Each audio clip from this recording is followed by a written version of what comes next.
Story: The Cat and the Cradle.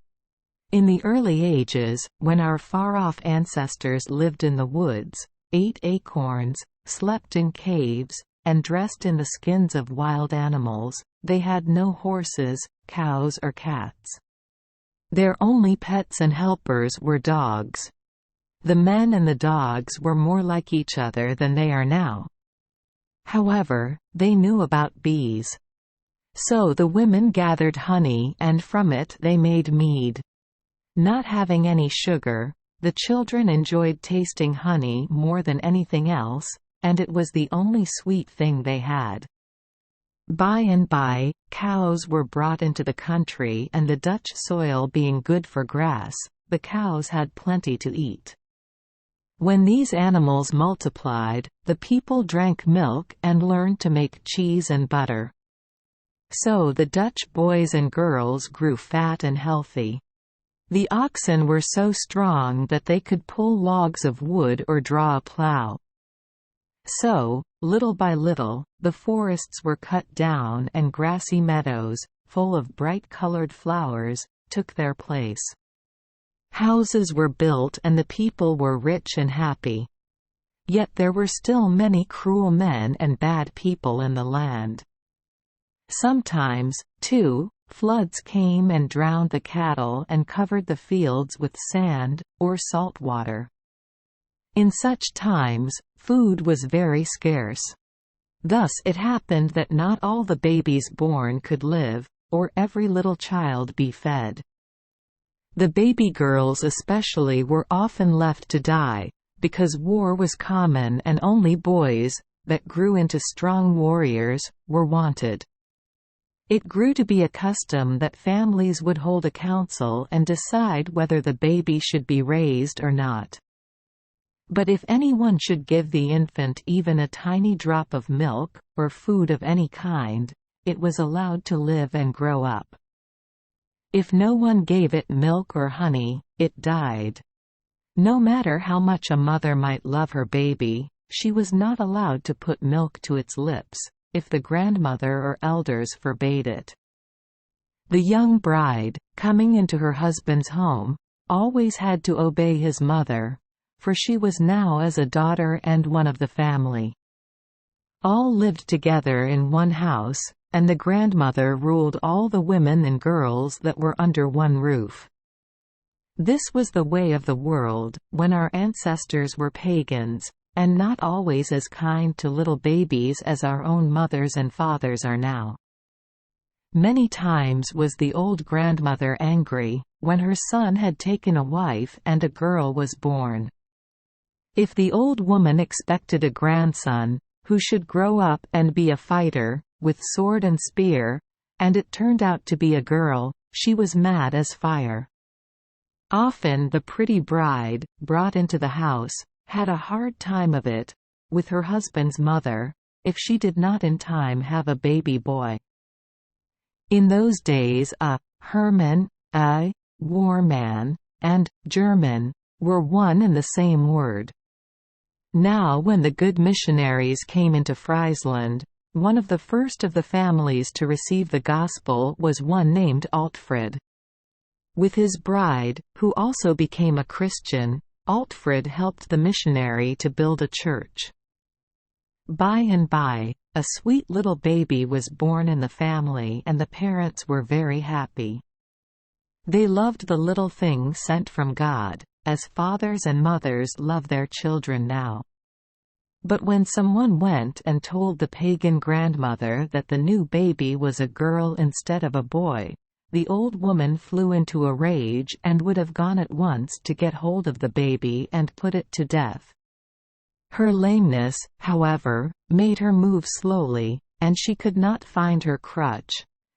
For the midwife, who knew the bad temper of the grandmother, had purposely hid it. The old woman was angry, because she did not want any more females in the big house, where she thought there were already too many mouths to fill. Food was hard to get, and there were not enough war men to defend the tribe. She meant to get the new baby and throw it to the wolves. The old grandmother was a pagan and still worshipped the cruel gods that loved fighting. She hated the new religion, because it taught gentleness and peace. But the midwife, who was a neighbor, feared that the old woman was malicious and she had hid her crutch. This she did, so that if the baby was a girl, she could save its life. The midwife was a good woman, who had been taught that the great Creator loves little girls as well as boys. So when the midwife heard the grandmother storm and rave, while hunting for her crutch, she ran first to the honey jar, dipped her forefinger in it and put some drops of honey on the baby's tongue. Then she passed it out the window to some women friends, who were waiting outside. She knew the law, that if a child tasted food, it must be allowed to live. The kind women took the baby to their home and fed it carefully.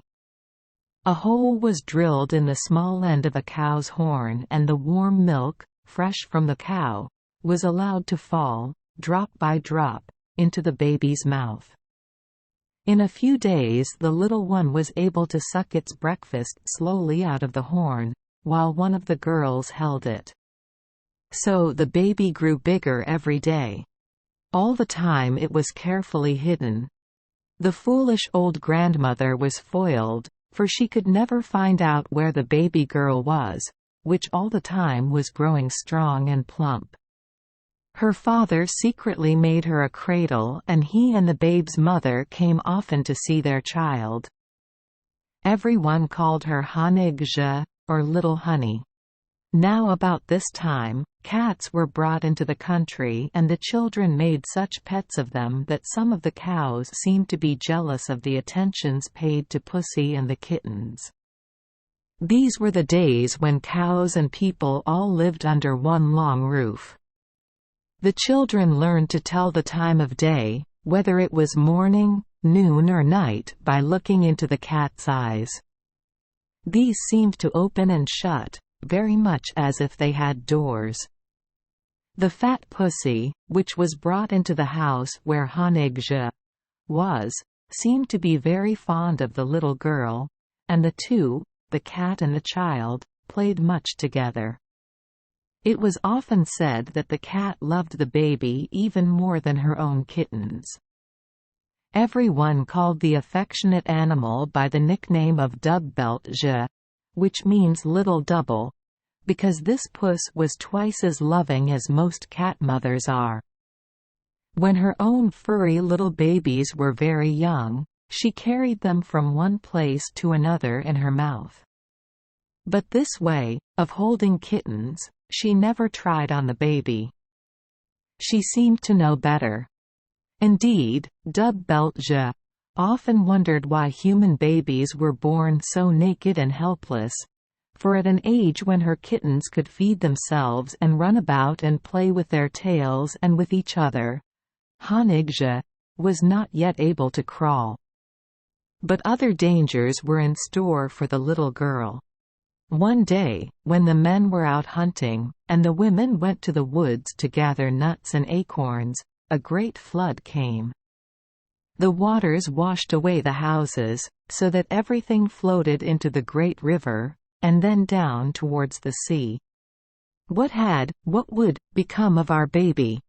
So thought the parents of Hanigja, when they came back to find the houses swept away and no sign of their little daughter.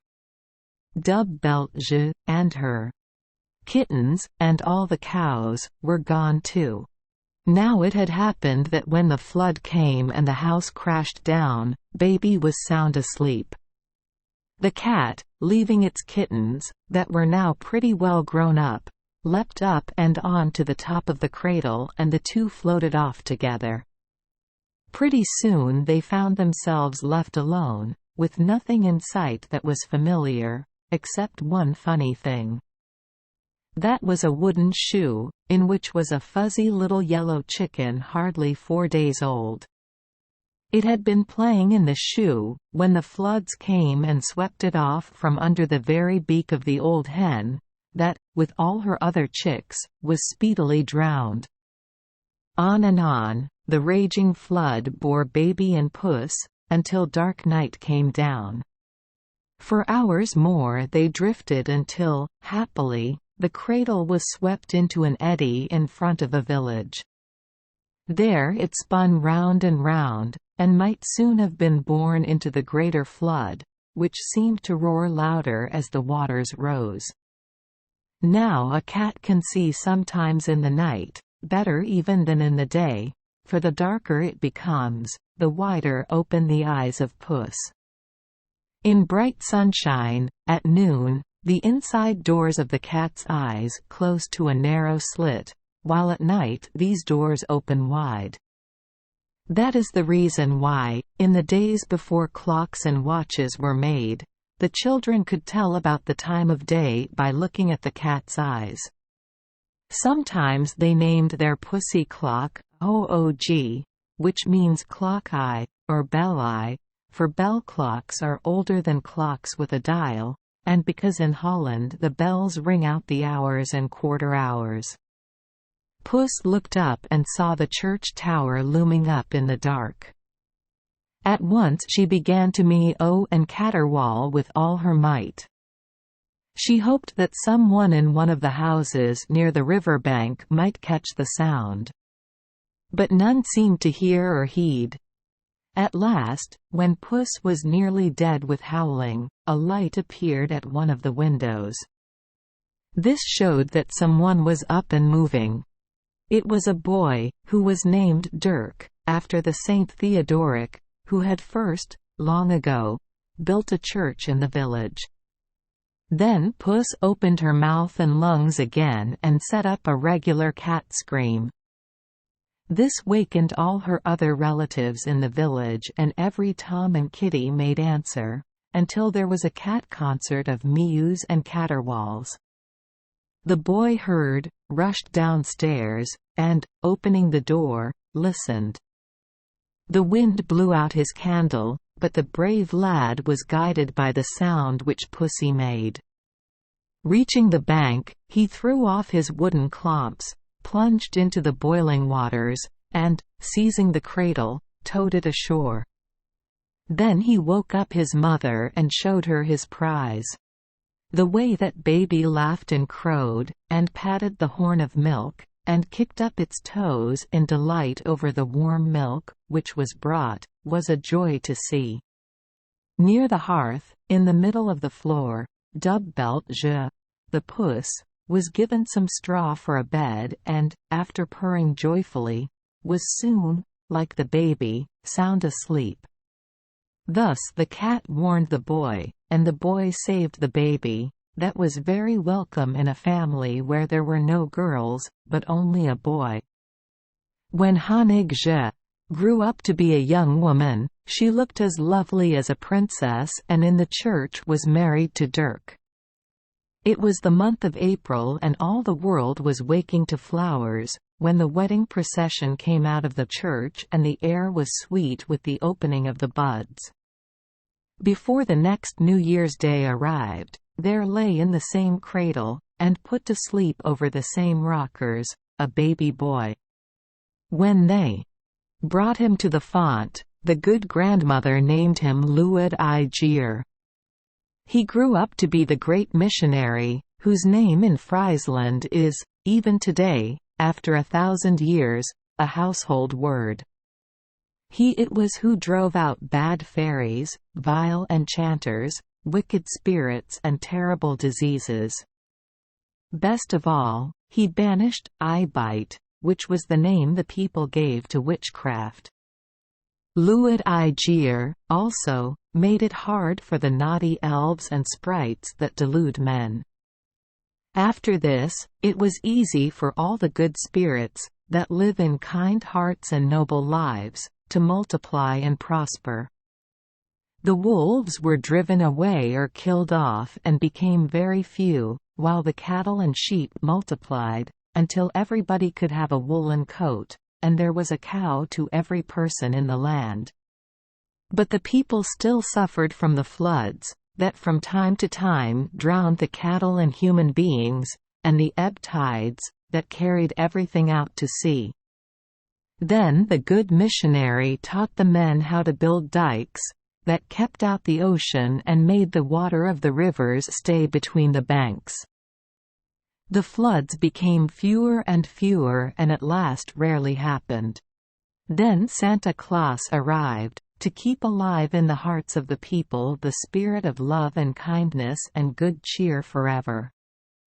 At last, when nearly 100 years had passed away, Honig Je, once the girl baby, and then the dear old lady, who was kind to everybody and prepared the way for Santa Claus, died.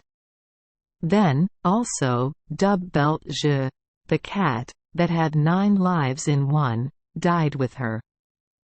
They buried the old lady under the church floor and stuffed the pussy that everybody, kittens, boys, girls and people loved. By and by, when the cat's tail and fur fell to pieces, and ears tumbled off, and its glass eyes dropped out, a skillful artist chiseled a statue of Dubbelt Je, which still stands over the tomb in the church. Every year, on Santa Claus Day, December 6, the children put a new collar around its neck and talk about the cat that saved a baby's life. Thank you for joining us for today's fairy tale. We hope these stories bring joy and meaning to your day. If you love our channel, please hit the subscribe button so you won't miss any exciting tales. Wishing you a good night and sweet dreams. See you in the next story.